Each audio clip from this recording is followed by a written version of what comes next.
Dr. Fozia Khan. Thank you, sir. Sir, in line with our coming Montreal commitments to achieve 30 by 30, a worldwide initiative for governments to designate 30% of Earth's land and ocean area as protected area by 2030. Rampant deforestation is antithetical to the goal. The ministry has also given a nod to more than 80 projects requiring 2 to 3 million trees to be felled. The alternative has been afforestation efforts with compensatory afforestation fund management and planning authority. My question, sir, is there any data to suggest that the afforestation of new trees is a replacement for millions of acres of untouched foreign land? Untouched forest cover, sir. Forest cover. Your last answer was brevity is the soul of wit. माननीय सभापति But महोदय, that is allowed once a day only. माननीय सभापति महोदय, माननीय सदस्य ने जो प्रश्न पूछा है उसके दो भाग हैं।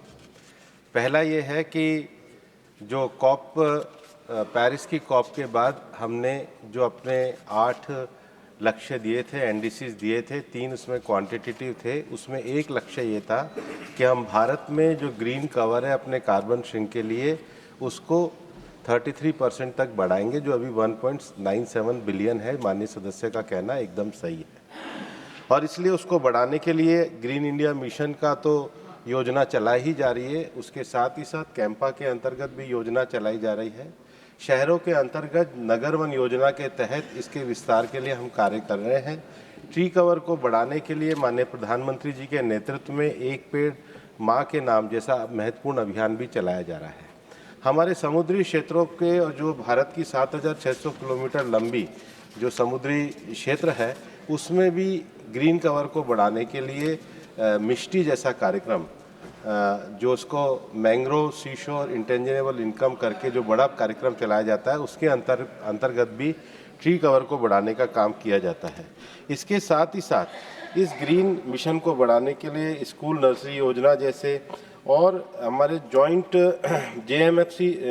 जेएफएमसी के द्वारा भी कार्यक्रम और अभियान किए जाते हैं और ज़्यादा से ज़्यादा ग्रीन कवर को पेड़ को बढ़ाने का कार्य किया जाता है ताकि जिससे जो लक्ष्य हमने निर्धारित किया उसको प्राप्त किया जा सके। दूसरा जो 30 बाई 30 का प्रिंसिपल है, पिछले साल जब बायोडायवर्सिटी की कॉप मॉन्ट्रियल के अंतर्गत हुई थी तब ये कहा गया था कि दुनिया के जैव विविधता के महत्वपूर्ण लक्ष्यों को देखते हुए पूरी दुनिया सम्मिलित रूप से ये प्रयास करे कि 30 बाई 30 के एरिया को बायोडायवर्सिटी के लिए पूरी तरीके से सुरक्षित किया जाए।